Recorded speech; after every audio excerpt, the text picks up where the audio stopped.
Yo, this is your boy Martin Amini, and you're now tuning in to the Todo Latino Show. All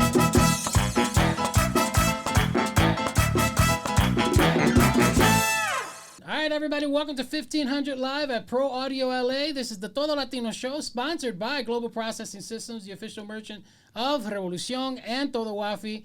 I am your host, Rafael. Daisy's not with us today, but we do have Bree, and we have Yobi, and our special guest just had his show, I'm Transcending, in February. Is currently on the Martin Had a Dream tour, and is set to perform at Netflix as a joke. Welcome, comedian Martin Amini. Thank you for having me. Welcome. Yes. Feels good to be here. Awesome. Bro, you got an interesting mix. Yes. All right, your mother's Bolivian. We're going right into it. Yeah. Your mother's Bolivian, your dad's Iranian. Yeah. What was your house like growing up?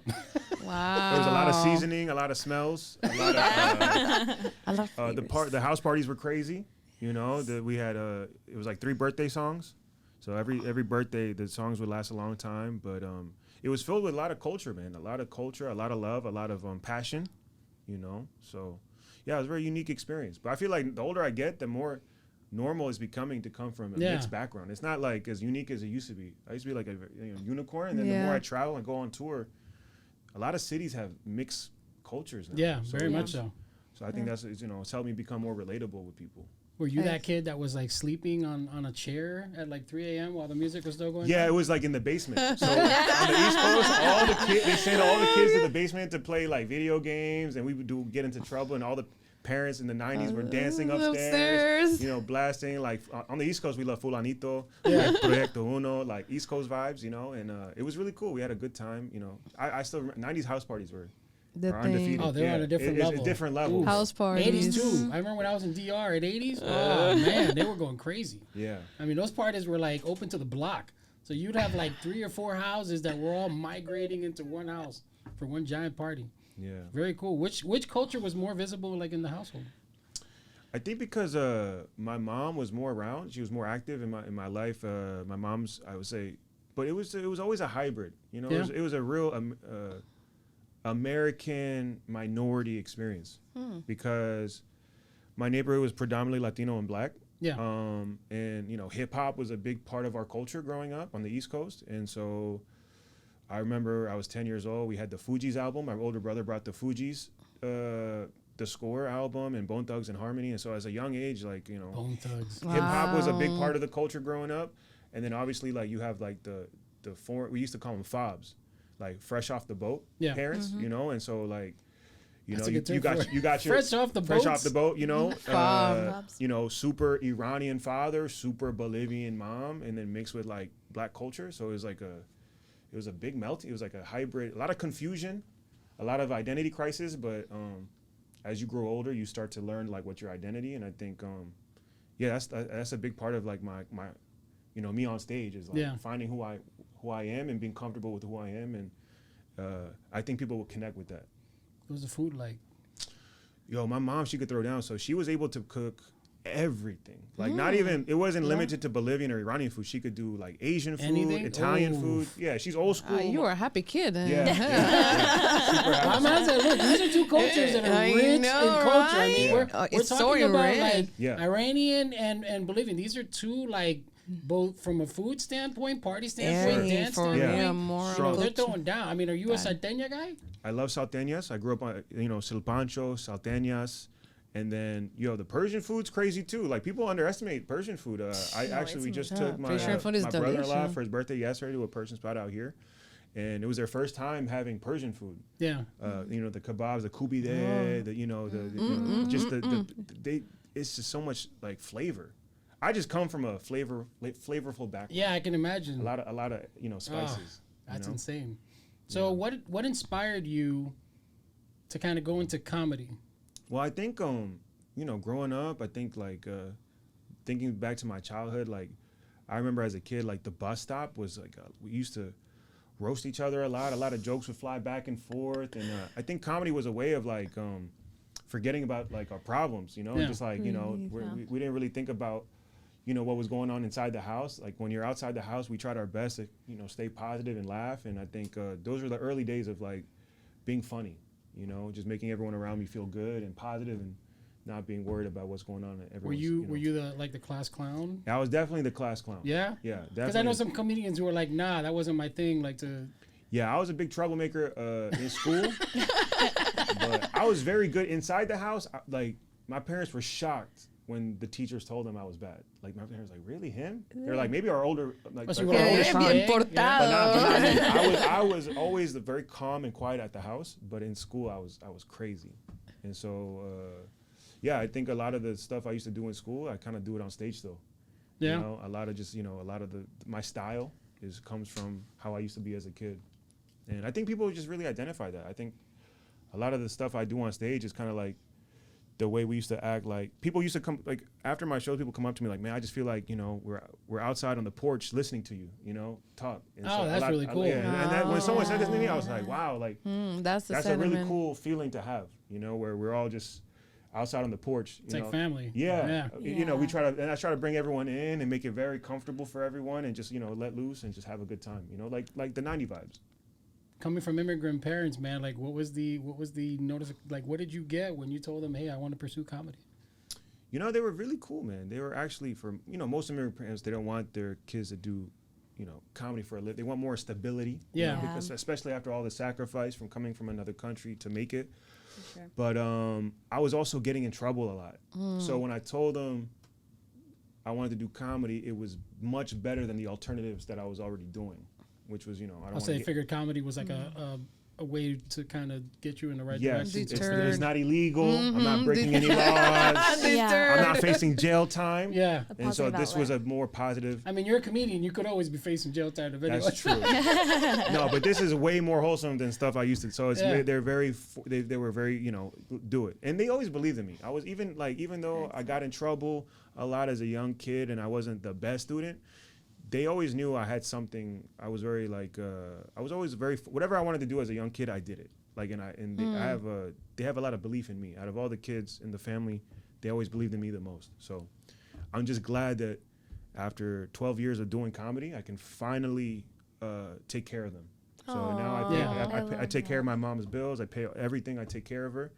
We're in the process of buying our first property, and I want to move my mom in, and you know, take care working of my at parents. Yeah. Very cool. I saw in the comedy special where you were talking about that moment where you got to the point where you were just like, oh wow, like I can actually. It's a beautiful feeling being able to take care of your parents and telling them to take it easy, and it's this is the best our relationship's ever been. Wow. I talk to my my dad now. I used to never talk to my dad, only because there's a lot of tension because of my job and not feeling secure. But now that I'm making a lot of money, I love talking to him. I love talking to him just to hear him. Remember those times we talk? But now we could be friends. Yeah. And he doesn't have to worry about me. Yeah. And I think that for every parent, specifically immigrant parents, because they come from like not knowing what's going to happen, they want to make sure their kids are okay. And now that they see not only am I okay, I'm thriving. I love talking to them and hearing them, you know, say, you know, nice things about me. Oh, very cool. That's amazing. With that being said, what are the comedians that kind of inspire you? Like, you know, who you look up to? You know, it's tough because I think I'm trying to think. Like when I was younger, I remember there wasn't a lot of examples. Like I remember George Lopez. Yeah, that one Latin Kings of comedy, and then that was it. Like, and he was so cool, like his style. But again, just to remind the listeners, like I'm from the East Coast, and so we don't have a lot of like where I grew up. It's mostly Central Americans. Yeah. Even though I'm Bolivian, I grew up around all Salvis, and so in Nicaragua, you know, Guatemala, and so the Mexican culture wasn't that predominant in where I grew up, and so. It was cool to see, but then it still wasn't like because they were on the West Coast. You had like I think Paul Dave Rodriguez Chappelle. I think Dave Chappelle was like when I saw his special "Killing Me Softly" in 2001. I think I was like in high school, and I was like, I was thinking that's a good special.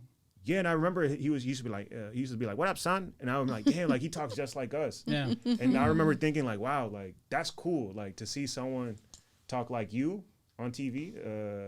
And so I started more identifying with. Yeah, I just realized that we didn't have a lot of examples on the East Side from it. Like all of the comedians were all from the West Coast. I'm trying to explain, and that's what I'm saying. That's why I do so good in LA or everywhere because they don't have that. Still, there's not a lot of East Coast like Latinos, and that's why when I'm on the East Coast, it just hit me like when I'm sitting there looking at even back then when I'm looking at the comedians, they were all. we had John Leguizamo. He had what was his one man show?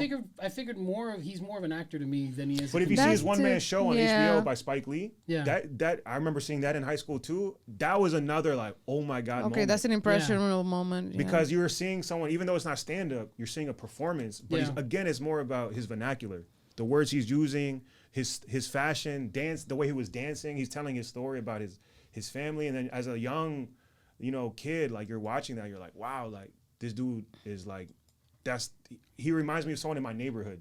Yeah. And now that's something like it's a very special. And again, I think that's why I'm having an impact right now on the culture of the community, because people are like, wow, like this dude reminds me of someone from my neighborhood. Without even being from... They can relate from like a life. Yeah. So you're creating your own blueprint. That's what I'm saying. So I take a little bit from the old generation, but I'm just... I think the key is to be yourself. And for any artist, whether it's comedy, film, artwork, like just be yourself, And I think when you're being yourself, you're authentic, and you work hard, the real audience will come to you. Exactly. Yeah. Because if you try to force it and you might get some success, but it's not sustainable. Because you're not being yourself. Otherwise, it's like being in prison. You got to fake this character, and I think like when you have to fake being this character, it's the worst feeling, man. Do you remember what your first genuine show was? Because I know that a lot of people like your first time that you got on stage and in front of all these people. Do you remember which show that was? I mean, it was we had to do open mics. So open mics is a big part of stand-up comedy. It's not a glamorous thing. If people listening are trying to understand what an open mic is, it's a very sad, depressed environment with mostly comedians watching. It's very dark, hardcore. very gloomy. So it's your own peers that are the audience? It's mostly, and then maybe if you're lucky, 5-10 real people. Yeah. If you're lucky. And usually when you're starting, I'm talking first month, first year, you usually go at the end of the open mic. You're not even in the good part of the open, you're at the end. All the real people usually leave. Exactly. And so it's it's a very it's a torturing experience, but it's what prepares. It gives you the thick skin to have a longevity career. Do you remember if you did did you do well that night or did you bomb I remember, it? Yeah, I think my first time I did really good. It was I don't know if it was God or what was going on, but it was one of those moments where I remember even making fun of some of the audience just as a natural instinct to do that, and I felt so good, like after and then I remember for the next 6 months I did terrible, but it was the first time I went that gave me the confidence, like, oh, this is that feeling. I was like, this is the feeling I want forever, and it was enough to keep me going. And 12 years later it took I think 12 years to find success finally. Now, what specific parts of your cultural background do you feel inspires your material the most when you're on stage? I like to draw from both sides, but I honestly just it's not so much the culture. I think it's just being yourself and just more. It's I think American side. I think because I think a lot of people with immigrant parents come to my show, but most of the people who come have an American experience with immigrant parents, which is very different from. Because I have other comedian friends who grew up in Venezuela, who moved here, and they do shows in Spanish. Which is so cool to see, because I'll take my mom to their shows. And my mom will watch them. Sometimes I'll see her laughing more at their shows than my shows. I'm like, but it's like. But you understand it, though. Like, they're pioneering in those spaces. And even the style, I'm like, wow, it feels like more like the style, the way they perform. And it's so like, and I want that for my mom to experience. But me, I grew up, I talk about, I listened to DMX growing up, Juvenile, like everything about my experience is my experience. You gave me throwbacks, man. We just had the nostalgic Latino. You're going in the back. but it's like being Latino. It's a Latino American experience. So it's like that's you guys asked me, and so I'm just telling you, again, all I do is just try to be myself and never try to be like, yes, my mom is from Bolivia, my dad's Iranian, but I grew up around Central Americans. And Central again, and sometimes when I do interviews, people ask me like, bro, like we're so diverse. Like, and I try to explain that with respect to the West Coast homies, like I know Mexican culture is the dominant culture, but a lot of times they like to put us all in the same box. I feel like LA is definitely like that. And it's like, and I try to say this with the utmost respect. No, but there's a distinction. Very different. Like That's we're one of the very things that different. we tried to Yeah. promote at Todo Wafi is the fact of that diversity, because I feel like when you're on the East Coast, there's a lot, at least to me, my experience being in Miami and New York. Oh, and bro, some of those. I mean, We have I just so much. I just know when I'm in Jersey, I know what the vibe is gonna be. Yeah. When You I'm know in your- New York, you know I know your what the vibe. When I'm crowd. in Boston, I know the vibe, and it comes with touring. It comes with, growing up on different music, because knowing where artists came from, like certain artists are from and stuff like that, and even within New York, like the BX, Brooklyn or whatever, Uptown. So just knowing, like, having respect for different cultures. And then the West Coast culture is different, and then the Bay culture is different. So it's like, yeah, it's cool to like have like be different, but also be respectful of everything. And Yeah. that's Now- important that you highlight, because it's a Central American sentiment versus a South American. Oh, bro, and there's You so know, much Mexico. racism too within the cultures, and like the old school generation, obviously. But it's like, I like talking about it because it's like we're the new generation, but we all came up in that environment where it's like, oh, they're from Bolivia or they're from El Salvador, and there comes with their Yeah. own stigma, and so, yeah, that's why when I talk, I'm just honest about my upbringing and like what our parents were like, and we all have that in common. You know what I mean? There's a lot of stigma and prejudice within our own community, and so I try to like put out the good vibes of like making fun of it and like, yo, like, Yeah. we're the new generation. Like sometimes like I'm talking with people younger than me, the young kids who come when they're early 20s, they don't even know what it was like. Like, so I'm just like, bro, like things just got good like recently for the community. Like, things just got good. Like it's very that recent, again. bro. Yeah, Some of say us are still that walking up Because the there's mountain some in the young snow. artists, Yeah. there's some young comics who don't even identify with the Latino stuff. They're like, nah, I'm just like American. Yeah. And it's like, and I respect that too, but there's a lot of, like my generation and older than me, we have to go through a lot to get to where we're all just I feel that. Breathing. we're regular, For real. and it's like, so it's like, again, it's not about who's better, who's worse. It's just about different generations, different cultures. But it's dope though. I love my job because I get to have like platforms like this where I can kind of like articulate. Because sometimes people see like a 90-second clip of me and they don't understand like what's happening. 'Cause Where it's like, there's no context behind it. there's For no the- context. It's just that one. Yeah, segment. even like my own, like, whether it's like, I don't think my agent or manager understands what I'm doing. I don't think anyone understands what I'm doing. Because they're like, well, he's selling tickets. Like, let's just, and it's like, bro, like, nah, bro, there's a lot of like history that goes into this. And there's like, I've been in a lot of different, like, for me to like go to all the cities that I go to and sell the numbers I'm doing is because I'm tapping into something that hasn't been touched yet. Yeah. Trick a Oh, nerve, for yeah. sure. Like when you decided, like, okay, this is what I'm gonna do. When do you really got that moment? Well, I've always, I'm a very, when I say I'm gonna do something, it's like, I don't know if it's my ego or like something, but I don't want to fail. Yeah. You know, Okay. I'm telling You my made parents- yourself a challenge there. Yeah, and there was moments where I would come home very emotional with my mom, like in my first few years doing comedy, and because it just wasn't, there was no one like me, and so I was trying to do something that was never done before, and I still think like people still don't get it coming from Washington D.C., like, and selling out shows in L.A.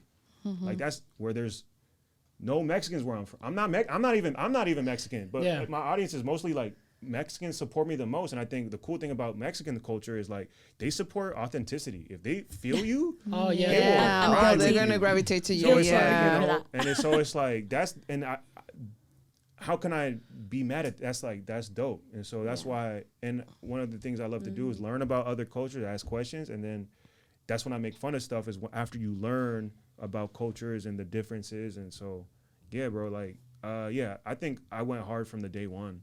And I just never stopped. It just took a long time. 12 years it's a long time. Yeah. But that's It what was they say worth about it. comedians is like they're like you have a training process and it's like literally right after your 10 years or your tenure when you're there that Yeah. you kind of start ripping There's and now seeing. a new generation of comics that are blowing up on social media a little bit early, which salute to the new generation.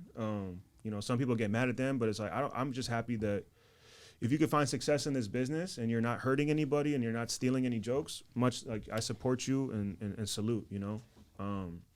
My journey was different and unique, and I feel like I had to carve out my own Space. space as Yeah. a Latino that's not Mexican and that's also Middle Eastern but also from a market like Washington D.C. Yeah. So I like how you mentioned the 90-second clips because as I'm scrolling on TikTok, if I hear ja ja ja ja ja ja, I immediately know it's you. yeah, So how did that tagline come about?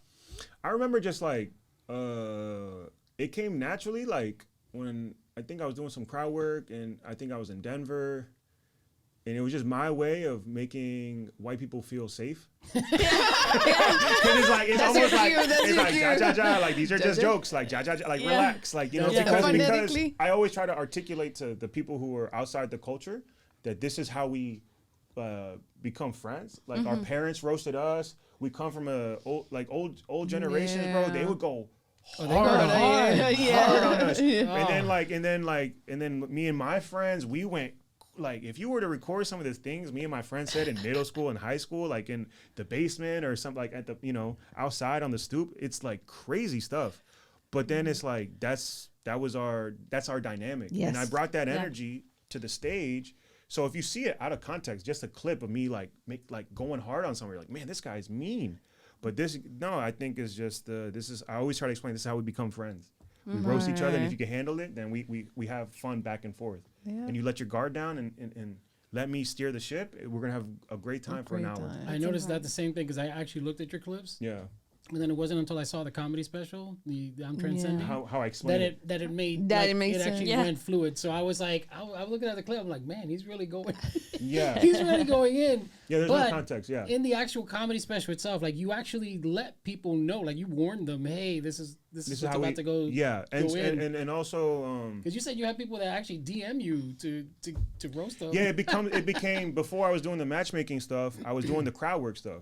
And making fun of the audience, and then I think what happened was a lot of comedians caught on to that and started now doing it also. And so I remember a big part of stand-up is like you want to be original, you want to be different, and I don't want to put out my jokes because the jokes take a long time to develop, and that's another frustrating thing that's happening right now in real time. Like as a comedian, it's very difficult because we got to put out content every single day to sell tickets, but these jokes take like sometimes years to really it's a personal experience to carve out, at least when I was coming up. And so like how can I put out these jokes, you know, after it takes so long to come out, unless it's a comedy special. But because of social media, every comic now is putting out everything, because they want to, you know, if it's between you know, living on your mom's couch or having a career, comics have to decide, you know, what they want to do. And so for me, the happy medium is I'll put out the matchmaking stuff, you know, and the crowd work stuff until. But when you come to my show, it's a different. It's a different experience. Yeah, it's a show. It's not like that 90-second clip. Exactly. That 90-second clip is literally at the end of the show after you see the whole act. And so I just take the little bonus moments and put them out. And so far, it's been working out. And you know, we're now selling out. Well, you definitely put in the intriguing curiosity, you know, the experience. Yeah, but what happens is sometimes people critique too, like outside, you know, if you're not in the community or you're even inside the comedy world, there's a lot of like stigma now, like, oh, he just does this or he just does that. It's like, well, you never been to my show. Like, you don't know, like, you know, how many years I've been doing this and how many specials I have on YouTube, and you didn't watch. You don't see the whole story I tell. And so it you know, it feels a little bit sometimes like, but you know, you can't please everybody. So it's just the nature of the business. You know? I want to talk about that one, the I'm Transcending, because you know, you're from DC. You're actually originally from Silver Springs, Maryland. Yeah. How cool was it to have a show that close to home? Oh man, it was very special, man. I think my city needed it, bro. Like the community needed it. They need to see something positive. We don't have, you know, our sports teams are bad. And I know it sounds funny. I know it's a joke, but like you don't know. Like sometimes we make fun of our editor-in-chief. She's in Maryland, and constantly raking on her. It's because like you don't understand sometimes, like until it's completely gone. Like morale is a real thing, bro. Yeah. Like having self-esteem, having like being proud. Like y'all have like the Dodgers, y'all have the Lakers, y'all have like winners. Like you have a history of winners. If you're from a city that doesn't have a championship for 30, 40 years, you're gonna start selling drugs. You're gonna start committing crime. No, I'm serious. Selling, like, taking. Yeah, you know what I'm yes. saying? Like, there's like, because it's like, well, what do I, like, everything around me is failures. Like, even in some of our community, like where I grew up, bro, it was just so negative. It's tough. Yeah. Like, Yeah. It's tough. people don't even consider college as a real, like, I remember as a young kid, like, if my friends in like elementary school or middle school saw me doing homework, they'd be like, man, you acting white right now, bro. And it's like, how is this like, it's just like, it's so like, and I have these flashback moments and I'm like, man, you know what? Like, they need to see something positive, you know, like taking whatever that energy from the childhood and turning it into something like the Lincoln Theater sold out show, you know, and so, and even what I'm doing now, I'm just trying to like, yeah, man, just put out good energy because, certain areas need it more than We others. need it. Yeah, Yeah. we need it. You mentioned community and being you're half Bolivian, half Iranian. Oh, you've mentioned that Bolivians are so hungry for representation, Sure. and you're in that position to represent them. And what impact do you hope to make on that? Well, one thing is just being authentic, not forcing anything. I remember in the beginning, I was pushing the Bolivian narrative because it's so unique being Bolivian, and it's such a small country that people don't know about. But now that I got to a point where I'm starting to go international, like I'm selling out like Canada, and we're going to Europe this year also, and Australia next year.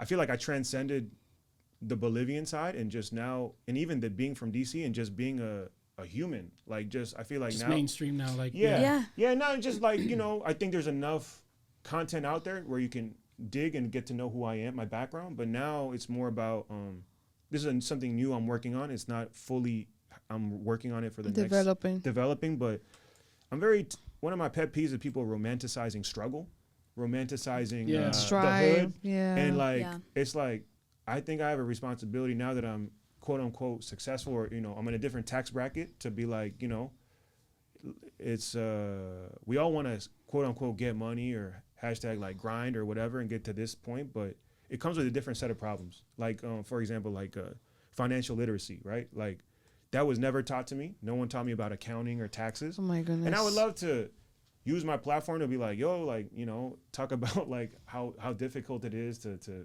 navigate that. To navigate that. Yeah. Navigate lawyers, navigate Yeah. like being a responsible parent. You know, like one of my new jokes I'm working about is like I want to do something different than my immigrant parents. I want to plan to have kids, and something that like, you know, that they, you know, immigrant parents, they don't really plan things out. They just kind of like have kids and like, let's see what happens. And so these are all just new subject matter that I'm trying to tap into, that when you say like examples I've had, no one's done this. I haven't seen anyone as far as like share.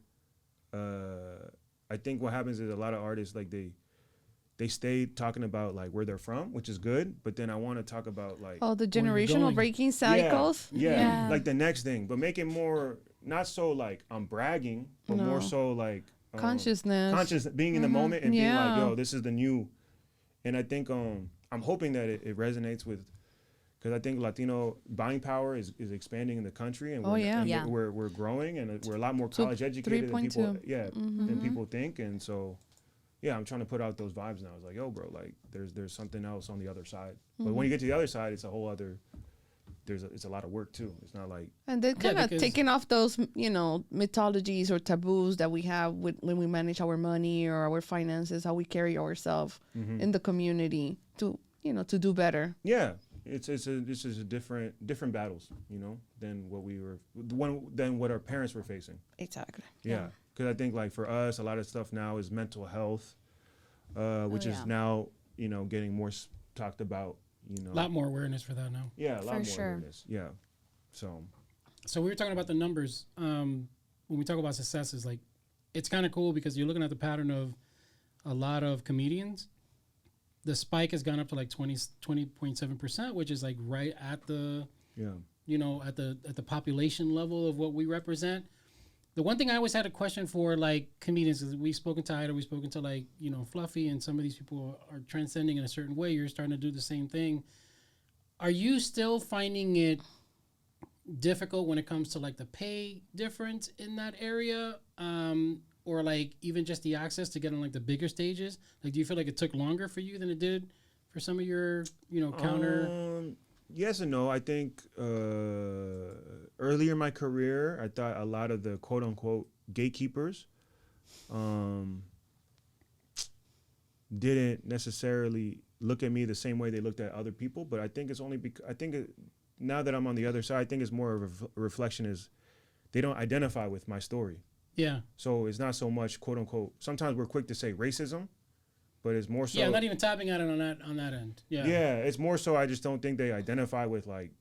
You kind of want to root for the person you identify with. Yeah. And so like if you're in a position of power, you're like I'd rather go with Susan, or David, than Martin Amini. Like you know what I mean? It's just more so I understand his story more, so I want to get behind this person. You want to kind of see what Whereas like, the more we grow as a community and we have different. Like now I own a comedy club. Yeah. So now I'm in a position where I have a team, and then you're controlling the narrative. Yeah, I control the narrative. Yeah. We're the first minority-owned comedy club in Washington, the D.C. area. Maybe I don't know. That's awesome. And we have so many. It's like so many that- Latinos coming to my comedy club because a lot of it's from my fan base, but a lot of it's because of the comics I book, and it's becoming like. We went from not having, I was the only Latino comic in DC, like when I was coming up at open mics, and now I'm one of the biggest names in the country now. So you have to lead by example, and yeah. Is that what you accomplished with Room 808 and Achievers Comedy Show? Yeah. Just, you have to create your own platform. Exactly. And that's why, I will never be mad at the new generation, but they have to sometimes, I hope they do their research and see like, bro, like, and even Ida, I have a lot of respect for Ida Rodriguez because my first year I was, 24 and I drove 2.5 hours to Richmond, Virginia for a 5-minute guest spot on her show because I wasn't getting those opportunities in Washington, D.C. Oh, wow. So I had to drive to her show to get an opportunity for stage time. And did her team approach you, or was that something that you had to like? I pursued Very cool. because Very cool. there was no, and people don't know those are like the early day story. Driving 2.5 hours for 5 minutes, Being like, on the road. and it's because someone like Ida is in a position to give another young person an opportunity. Yeah. And so I love to share that story because it's just a part of like, there's not a lot of us. Now there's way more, but at least now I can share the story and give Ida her flowers For sure. of like, Yeah. bro, she played I'm getting emotional because she had an impact on me, Yeah. and she's a real one too. So it's tough, bro. It's not, I don't want to use this platform to be like, that's what I'm saying. Like, I don't want to romanticize like struggle. I want to, we're not talk about, But it's part of your reality too, Yeah. I think a lot of people understand that when people start going into the story, especially in our era, man, where we had to sit there and climb the mountain. I think they know that it's going to come with some type of like a struggle story. Sure. Part of but it. now there's so many like outlets and like social media now, and like that's why like I'm thriving because, bro, like to go from needing gatekeepers to embrace you. Like I had to change the way I talk, the way I dress. Oh yeah, that's a huge part. That was of a it. huge part of my life. Speak about that. Oh Yeah. my God. I think a lot of Speak people about really that. struggle with the fact that that's something that you generally have to work on in order to turn around and be able to get into that. But see that whole narrative, like if you were to tell someone who's 21 years old that story, they'd be like, psh, what? Like, Yeah. sometimes I take like these young guys, like young Latinos on the road to open for me, bro. They're in the green room smoking weed, like rolling weed up, like they're putting their feet up. I'm like, and I don't want to come off like the old guy or but I swear to God, I come off Slapping feet off the no, table. but I come off like I always give off dad energy because I'm like, and I'm getting emotional because like you don't even know my like dog. I drove 2.5 hours for 5 minutes to open for Ida, bro, and here I am paying for your flight, paying for your hotel, paying for your food, and you come in here and you're rolling weed up in Texas where it's like a conservative area and we're still not like all the way inside the door. And you're a reflection of me, my name. Yeah. And this is how you act? And I'm getting upset just thinking about it. And these are like the new generation, bro. Like, bro, they're fucking crazy.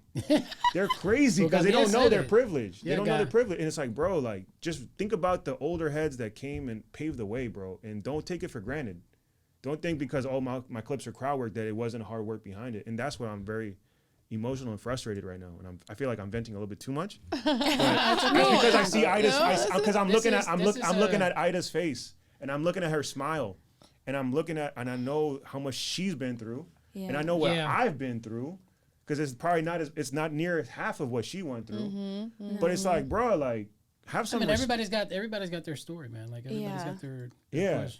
But I think it's also important to recognize that. I'm glad you said that, because I'm in the position where I have mentors, and I'm recognizing them and paving the way for me. And I think it's so important to appreciate that and have that, just not be careless or not appreciate that. Yeah, it's like, you know, you want people to have fun and whatever, but it's like, bro, it's this artistic lifestyle. It's also a job. Yeah, you know, and I'm trying to, like, you know, make people understand, like, anything is possible, but hard work. You gotta hard work. Yeah, well, at the end, it's business. It's business ethics. Yeah. You know, work ethics. I don't understand. Like that's one of the things with the internet age. It's like, bro, like I'm able to thrive, but it's also because I bring that work ethic that I learned early on and apply it to this.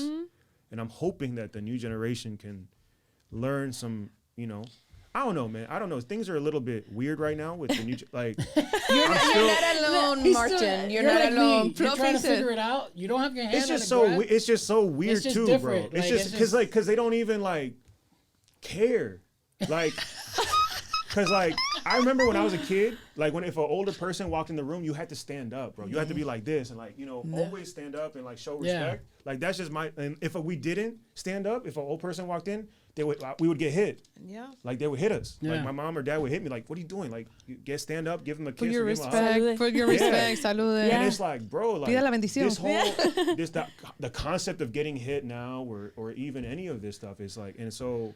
You know, there's a lot of positives with the new generation, but I just feel like there's some stuff that's like, yo, like bring back hitting. You know, bring back discipline. Because like even like me, like the way I am, the way you see me on stage, like that's me being myself. But if I do that behind the like in the green room with the comics, or I make, because sometimes like, and this isn't healthy, I'm not saying this is right, but if I make fun of someone, or if I make, like, let's say a friend has a weight problem, and you see him eating too much. Why you look at me when you say that? You know, I'm just like, and if I want to, you know, or if I try to tell someone like, hey man, maybe you should like, you know, take it easy on the snacks or whatever. Yeah. And it's not coming from a place of like malice, or it's because you've seen people. I'm at an age where I've already seen people die, like early on, like not in their 30s or whatever. And it's like, bro, like you have to form good habits. That's another thing I should probably talk about more is like diet, like eating clean food. You know, I think that's a major problem right now in America is like not having access to good food or like non-chemicals. Food deserts. Yeah, desert. Yeah, and just stuff like that. And just forming good habits, right? And so, but they can't hear it, you know? They don't want to, they take things personally. They get offended. They take things personally. It's almost like you dug them in with a knife. Why are you putting me down, bro? Like, let me live. And it's like, bro, like that's not, it's like, I'm like, all right, man, I don't want to be the dad no more. But at the same time, it's like, I don't want to be around unhealthy people either. Exactly. Yeah. It's like, if you're unhealthy, bro, it's not a good vibe for me.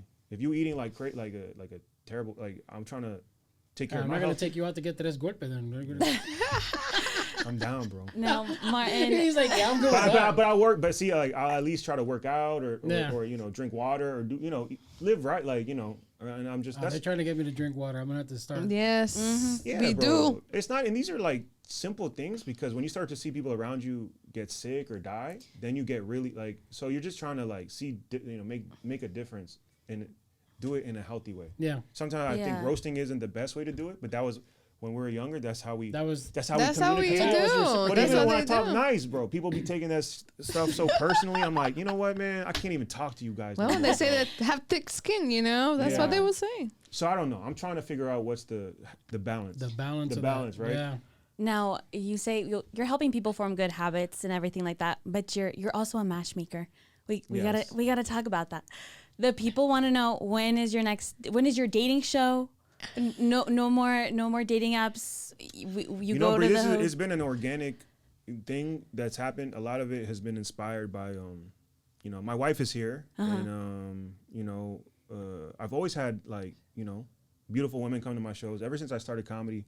A lot of women come to my shows, and I was doing the crowd work, and I want to promote healthy relationships, man. Exactly. I want to promote, you know, I think, and I don't blame anyone who comes to the shows. I think a lot of times when I talk about this on stage in the special, we didn't have role models. My parents, you know, they divorced when I was 11. It was mine younger. Mine you know, was, yeah. but it was just, you know, a lot of times, you know, and they were abusive. A lot of my friends grew up watching abusive relationships, and we were forced to kind of learn how to be men, like on our own, as far as communication, emotion, having emotional intelligence, having even like the music I spiritual listen. development. Yeah, even the music I listened to growing up, rap, like 90s rap, bro, like talked about tough. everything was cheating, this, bitches, that, fuck, and it's like, okay, it's cool to listen to, but then when you start to apply it to your psyche and all your friends, group is called groupthink, right? When you're in a group of guys and you all kind of just share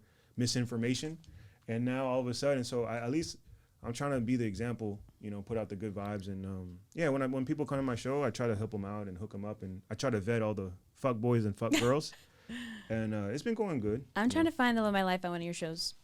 I'm just putting that out there. It's possible, you know, just, you know. Have they not approached you yet to try to do like some type of TV show for this?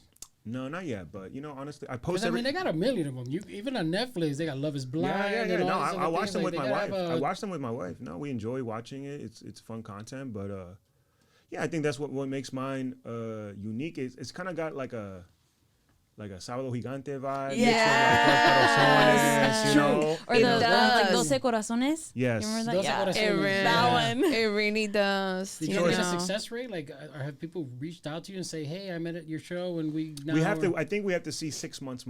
It's still pretty longer. new. It's still pretty new, and yeah, we'll see, man. I want to, like I said, I'm more focused on helping people and being authentic than trying to monetize it, because if you try to like brand it too much, like let it be natural, and then we'll see what happens, because I still, you know, now it's getting crazy, like how big the shows are. We're doing theaters in the fall, Yeah.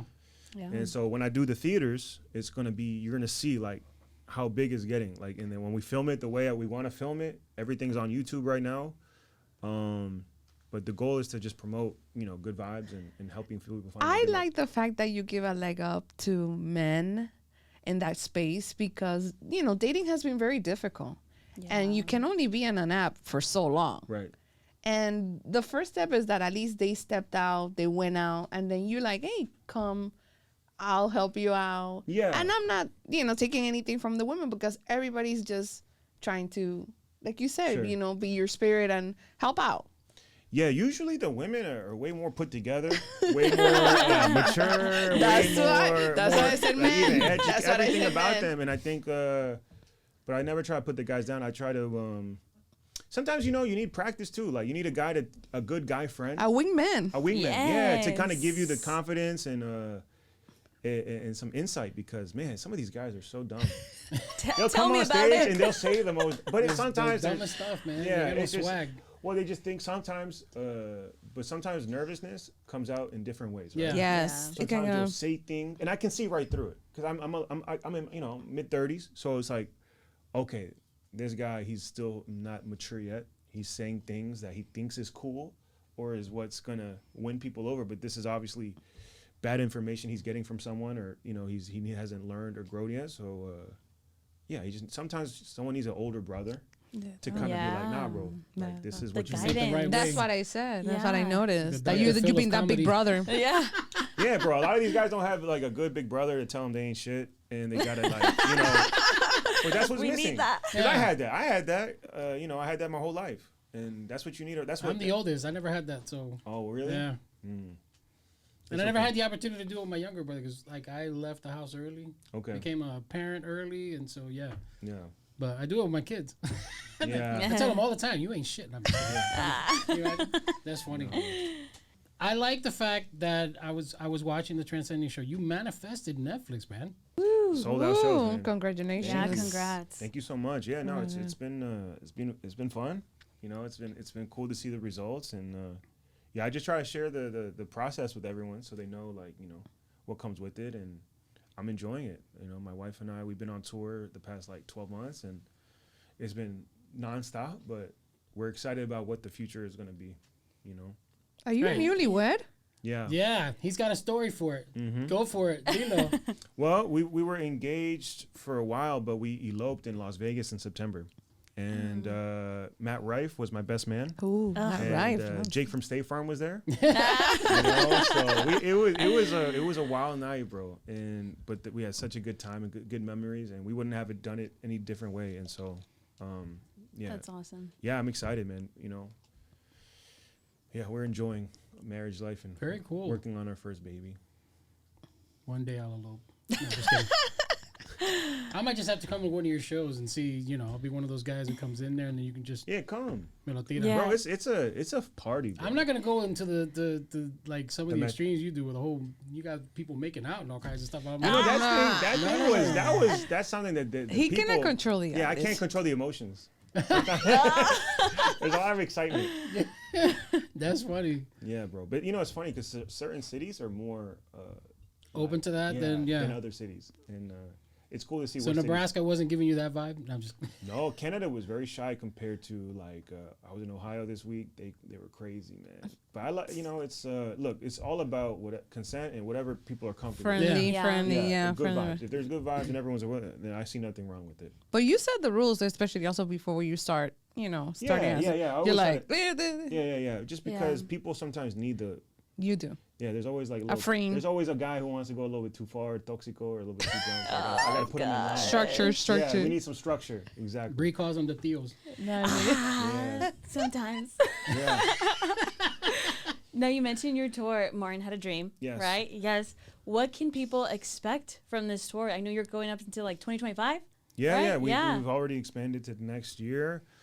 It's gonna be a lot of new material that you haven't seen before. You're Awesome. gonna see some matchmaking, some love making. Ooh. Yeah, it's gonna be, and it's gonna be a party, man. It's a party. Awesome. And it's a celebration of like success, and we're gonna have a good time, man. Where would they So find cool. those dates and for your tour?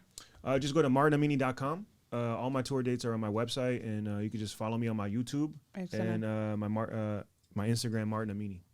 Dude, it was amazing having you here. Yeah, I had a lot of fun. I Super feel like this was I feel like it was therapy. Therapy, no, we always. Bro, at one point I was getting angry. I was just thinking about it.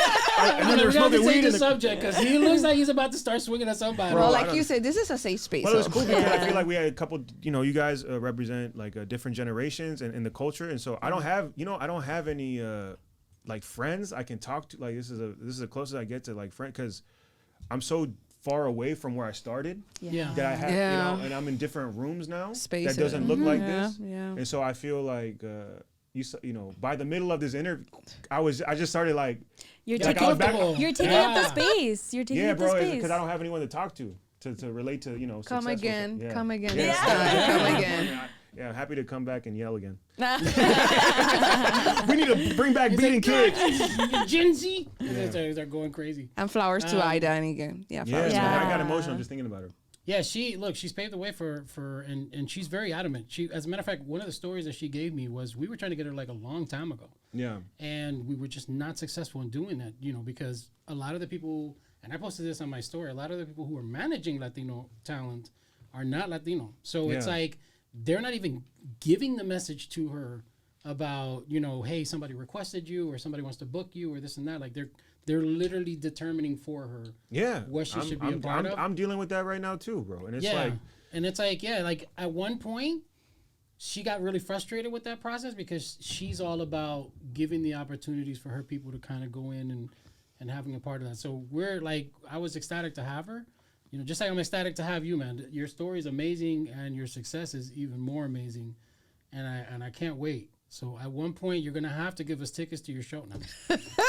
man. Nah, whenever I'll you be guys, front row. yeah, whenever you guys want to come, let me know. I'm happy to have you. I mean, if you're in anytime. Vegas, I would love to support whenever I'll look at the dates because I definitely want to go and support you, man. I really love what you do. You're funny as hell, so I Thank really you, bro. appreciate it. Thank you. All right, everybody, that is our show for today. Follow us on all your favorite listening apps and on social media accounts at Todo Wafi and at Todo Latino Show. From 1500 Live at Pro Audio LA, I'm Rafael. That is Yobi. That is Bree. And that is Martin. And we are out.